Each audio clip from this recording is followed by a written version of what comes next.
नमस्कार साथियों, आप सभी का स्वागत है रोजगार क्लासेस 124 में। साथियों, मैं आशा करता हूं कि आप सभी स्वस्थ होंगे और आपकी स्टडी भी बहुत ही अच्छी चल रही होगी। तो साथियों, जैसा कि आप सभी को पता चल गया होगा कि आरआरबी ग्रुप डी 2025 की जो एग्जाम डेट है वो आ चुकी है और एग्जाम जो स्टार्ट हो रहे हैं वो 27 नवंबर से हो रहे हैं। तो साथियों, हम इस पीडी के माध्यम से जो आरआरबी ग्रुप डी में जो साइंस के इंपॉर्टेंट क्वेश्चन होते हैं उन्हें उनके प्रैक्टिस सेट देख रहे हैं। तो साथियों, उस सीरीज में यह हमारा प्रैक्टिस सेट 5 है। 4 वीडियो अपलोड हो चुके हैं साथियों, अगर वो आपने वो नहीं देखे तो इस वीडियो को देखने के बाद उन्हें भी देख लीजिएगा साथियों। और साथियों, इस वीडियो आपको अच्छा लगे तो प्लीज़ लाइक शेयर सब्सक्राइब करना ना भूलिएगा। तो साथियों, समय कम है, इसीलिए टाइम ना गवाते हुए वीडियो स्टार्ट करते हैं। पहला क्वेश्चन है साथियों कि मायोग्लोबिन में कौन सी धातु होती है, यानी मायोग्लोबिन में कौन सा धातु होता है। तो जो मायोग्लोबिन या हीमोग्लोबिन, इसमें क्या होता है, इमिस लोहा। तो डी इसका सही आंसर हो जाएगा, लोहा। चलिए दूसरा प्रश्न देख लेते हैं। एस्पिरिन कहाँ से मिलती है। तो एस्पिरिन ऑप्शन ए पेट्रोलियम से, बी पृथ्वी से, या सी एक पेड़ से, या डी एसिडों की रासायनिक अभिक्रिया से। तो साथियों, जो एस्पिरिन एक दवाई है जो दर्द निवारक दवा है, तो ये कैसे प्राप्त होती है, बिलो के, एक बिलो का जो पेड़ होता है, बिलो के पेड़ से। तो सी इसका सही आंसर हो जाएगा, पेड़ से। और साथियों, जो मलेरिया की दवाई है वो सिनकोना वृक्ष से, जो सिनकोना वृक्ष है उसकी छाल से बनाई जाती है। तो सी इसका सही आंसर है, एक पेड़ से। चलिए तीसरा प्रश्न देख लेते हैं। तीसरा प्रश्न है कि पीतल कौन सी धातुओं का मिश्रण है। तो पीतल, साथियों इसकी ट्रिक हमने बताई थी। तो पिताजी, पिताजी इसकी ट्रिक है। तो पी से हो जाएगा पीतल, ता से तांबा, और जी से मतलब जस्ता।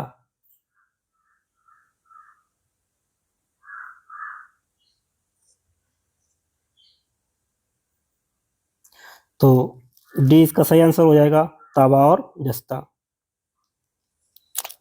चलिए चौथा प्रश्न देख लेते हैं साथियों कि तैरने के तालाब में तैरने से मनुष्य की त्वचा जल जाती है।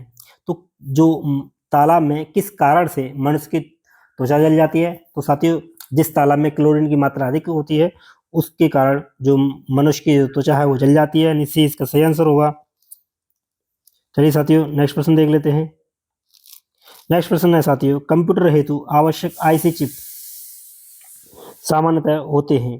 तो साथियों, जो आईसी चिप बनी हुई होती है वो किससे बनी हुई होती है। बी इसका सही आंसर है, सिलिकॉन से निर्मित होती है। तो बी इसका सही आंसर हो जाएगा पांचवें क्वेश्चन का। चलिए नेक्स्ट क्वेश्चन देख लेते हैं साथियों। क्वेश्चन नंबर 6 है कि शक्कर के किण्वन से क्या प्राप्त होता है।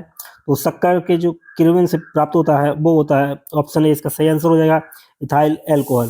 तो साथियों, ए इसका सही आंसर है, इथाइल एल्कोहल। साथियों, थोड़ा फास्ट देखेंगे क्योंकि समय कम है और रिवीजन बहुत अच्छे से करना है। तो चलिए सातवां प्रश्न देख लेते हैं। सातवां प्रश्न है कि अम्ल वर्षा होती है। अम्ल वर्षा कहाँ होती है, अम्ल वर्षा किसके कारण होती है, सल्फर और नाइट्रस के ऑक्साइडों के द्वारा होती है। तो ये कहाँ होती है, जहाँ पे कल कारखाने होते हैं। तो ए इसका सही आंसर हो जाए, कारखानों से अम्ल वर्षा होती है। चलिए आठवां प्रश्न देख लेते हैं साथियों। आठवां प्रश्न है कि गेहूं की खेती के लिए कौन सा उर्वरक उपयोग करेंगे, यानी गेहूं की खेती के लिए सबसे ज्यादा उपयोग क्या करेंगे। तो जिसमें नाइट्रोजन की मात्रा अधिक हो, नाइट्रोजन का प्रयोग करेंगे। चलिए नौवां प्रश्न देख लेते हैं। जब एक पत्थर को चांद की सतह से पृथ्वी पर लाया जाता है, तो पूछ रहा है कोई पत्थर है उसको हम चांद की सतह से पृथ्वी की सतह पर लाते हैं तो क्या प्रभाव पड़ेगा। क्या इसका द्रव्यमान बदल जाएगा या इसके भार बदल जाएगा परंतु द्रव्यमान नहीं बदलेगा। सी है कि भार और द्रव्यमान दोनों बदल जाएंगे। और डी है ना तो द्रव्यमान बदलेगा ना ही भार बदलेगा। तो साथियों, आपको पता होगा कि द्रव्यमान हमेशा कांस्टेंट यानी नियत रहता है। द्रव्यमान कहीं भी ले जाओ, किसी वस्तु का द्रव्यमान नहीं बदलता। तो ए भी गलत हो जाएगा, सी भी गलत हो जाएगा, डी भी गलत हो जाएगा। क्यों, क्योंकि भार बदल जाएगा। तो इसका भार तो बदल जाएगा लेकिन द्रव्यमान नहीं बदलेगा। तो बी इसका सही आंसर हो जाएगा, इसका भार बदल जाएगा परंतु द्रव्यमान नहीं बदलेगा। चलिए 10वां प्रश्न देख लेते हैं। आप लिफ्ट में खड़े हैं, लिफ्ट में फर्श पर आपके भार द्वारा रहा बल क्या होगा। तो 10वां प्रश्न है, तो साथियों इसको देख लेते हैं। तो जब आप साथियों लिफ्ट में ऊपर जाते हैं यानी लिफ्ट से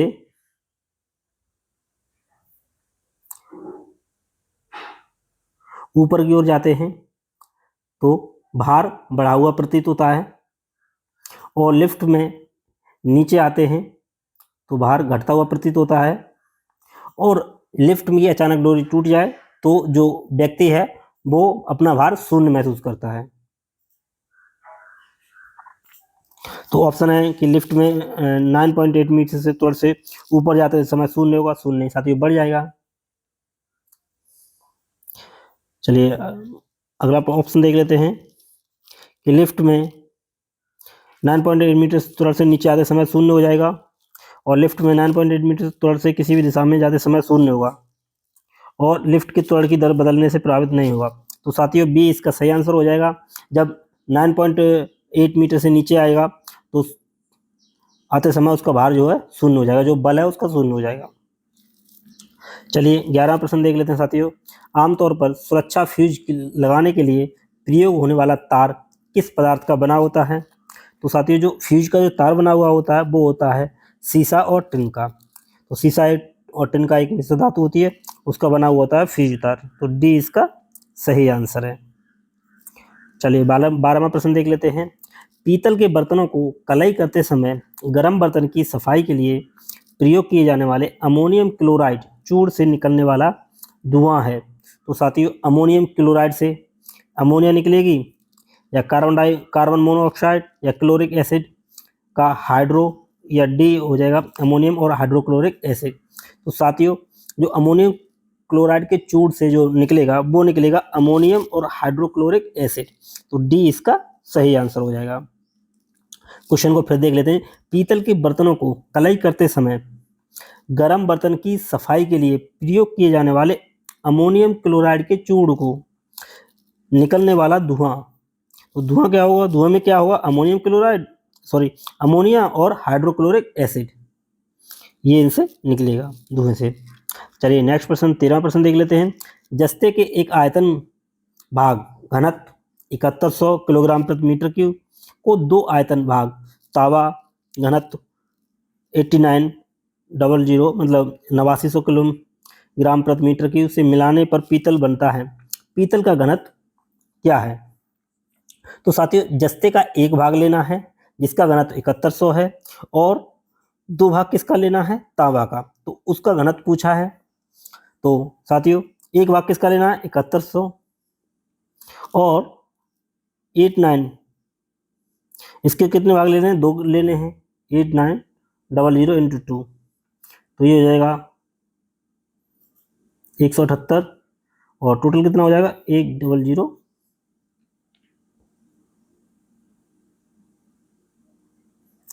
अब साथियों कितना भाग हो गया? एक भाग ये हो गया और दो भाग ये होगा, टोटल 3 भाग हो गया। तो 3 भाग हो गया तो 3 में इसको डिवाइड कर दीजिए। 3 8 24, 3 3 9 8300। तो 8300 इसका सही आंसर है। लेकिन इसको जो हमने किया है ये निकलेगा किससे? घनत्व बराबर क्या होता है? घनत्व बराबर होता है द्रव्यमान बटे आयतन। इस फॉर्मूले से निकलेगा। आगे चल के इसको सॉल्व करेंगे तो डायरेक्टली इसको कर दिया है, लास्ट वाला स्टेप ले लिया है, तो इसलिए इसका बी आंसर इसका सही हो जाएगा 83,000 किलोग्राम प्रति मीटर क्यूब। सॉरी 8300 होगा इसमें। ठीक, चलिए 14वां प्रश्न देख लेते हैं। एल्कोहलिक खमीर का आखिरी उत्पाद क्या है? तो एल्कोहलिक खमीर का जो आखिरी उत्पाद है वो है साथियों ऑप्शन सी इसका सही आंसर हो जाएगा इथाइल एल्कोहल। चलिए 15 प्रश्न देख लेते हैं। हाइड्रोक्लोरिक एसिड कांच की बोतलों में नहीं रखा जाता क्योंकि वह अभिक्रिया करता है। तो हाइड्रोक्लोरिक जो एसिड है वो कांच की बोतलों में नहीं रखते हैं क्योंकि वह किससे अभिक्रिया करता है? ऑप्शन दिए साथियों, दृश्य प्रकाश से, या कांच की सोडियम ऑक्साइड से, या कांच की एल्युमिनियम ऑक्साइड से, या कांच की सिलिकॉन डाइऑक्साइड से। तो साथियों हाइड्रोक्लोरिक जो एसिड है वो कांच की सिलिकॉन डाइऑक्साइड से अभिक्रिया कर लेता है, इसीलिए हम उसको कांच की बोतलों में नहीं रखते। तो डी इसका सही आंसर है। चलिए साथियों 16वां प्रश्न देख लेते हैं कि वायु में थोड़ी देर रखने पर किसी धातु के ऊपर हरे रंग की परत बेसिक कार्बोनेट की परत जम जाती है, वह धातु है। तो साथियों बायो में जो थोड़ी देर रखने पर किसमें हरे रंग की परत जम जाती है जो बेसिक कार्बोनेट की है, तो कौन सी धातु है साथियों? ऑप्शन देख लेते हैं। ऑप्शन है तांबा, चांदी, निकिल और जस्ता। तो ए इसका सही आंसर हो जाएगा साथियों तांबा। तांबा में हरे रंग की परत जम जाती है। 17वां प्रश्न देख लेते हैं साथियों। कच्चे फलों को कृत्रिम रूप से पकाने के लिए किसका प्रयोग किया जाता है, यानी कौन सी गैस प्रयोग में लाई जाती है? तो बोला जाती है साथियों एथिलीन या एसिटिलीन। डी इसका सही आंसर होगा। कृत्रिम रूप से फलों को पकाने के लिए एसिटिलीन या एथिलीन का प्रयोग किया जाता है, तो डी इसका सही आंसर है। 18वां प्रश्न देख लेते हैं साथियों। विस्फोटक नाइट्रोग्लिसरीन एक है, तो विस्फोटक नाइट्रोग्लिसरीन है एक नमक या नाइट्रो हाइड्रोकार्बन या सम्मिश्रण हाइड्रोकार्बन या डी एस्टर। तो साथियों जो विस्फोटक नाइट्रोग्लिसरीन है वो होती है एस्टर। डी इसका सही आंसर है एस्टर। चलिए 19वां प्रश्न देख लेते हैं साथियों। 19वां प्रश्न है कि जस्ते को एक बर्तन पर विद्युत लेपन की विधि में, क्वेश्चन है कि जस्ते को एक बर्तन पर विद्युत लेपन की विधि में, तो क्या है सर?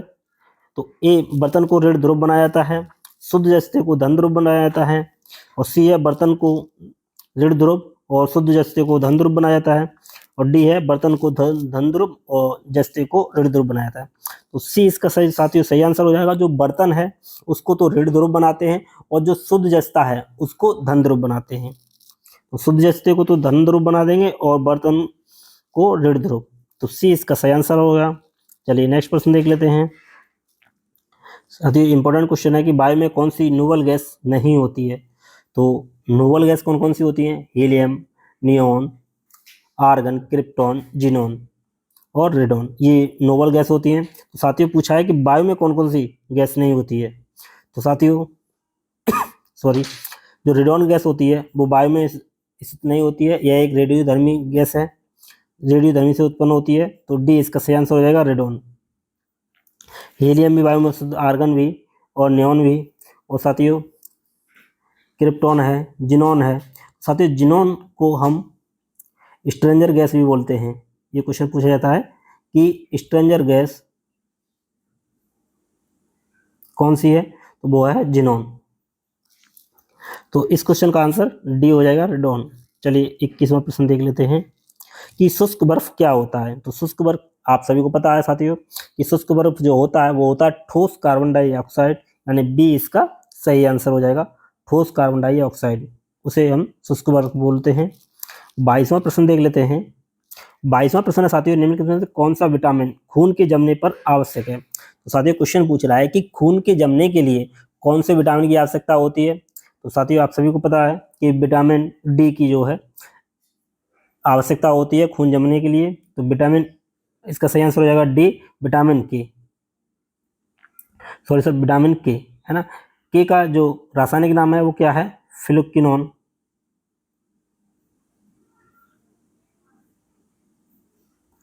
विटामिन सी का नाम क्या है? विटामिन सी का नाम है एस्कर्बिक एसिड।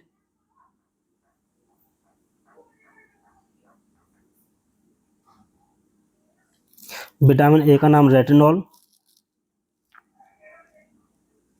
और विटामिन ई का नाम टोकोफेरॉल। तो क्वेश्चन है कि जो खून के जमने के लिए किस विटामिन का प्रयोग किया जाता है, वो किया जाता है विटामिन के, यानी विटामिन के की आवश्यकता होती है खून जमने के लिए।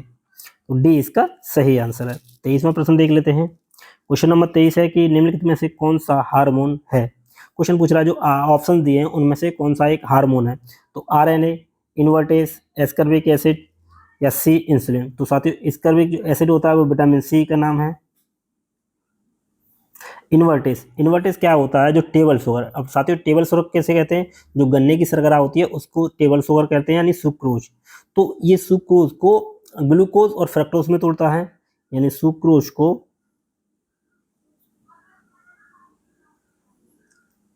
ग्लूकोज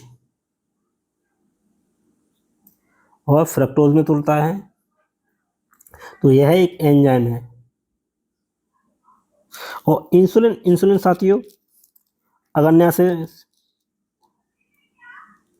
अग्नाशय से रिलीज होता है और यह एक हार्मोन है। तो सी इसका सही आंसर हो जाएगा। चलिए 24वां प्रश्न देख लेते हैं, विकास का कारण क्या है। तो साथियों विकास का कारण क्या है, पीढ़ी से पीढ़ी अनुकूलन। तो सी इसका सही आंसर हो जाएगा, पीढ़ी से पीढ़ी अनुकूलन, यह एक विकास का कारण है।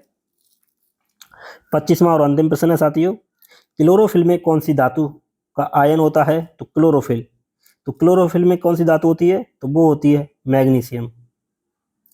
तो बी इसका सही आंसर है। यह क्या करती है, जो यह है हरा रंग प्रदान करती है, यानी जो धातु है ये हरा रंग प्रदान करती है क्लोरोफिल। तो बी इसका सही आंसर है क्लोरोफिल। तो साथियों यह वीडियो यहीं समाप्त होता है। साथियों कम समय में ज़्यादा क्वेश्चन कराने की कोशिश की गई है, और साथियों वीडियो आपको अच्छा लगे तो प्लीज़ लाइक शेयर और सब्सक्राइब करना ना भूलिए। तो यह वीडियो यहीं समाप्त करते हैं। Thanks for watching.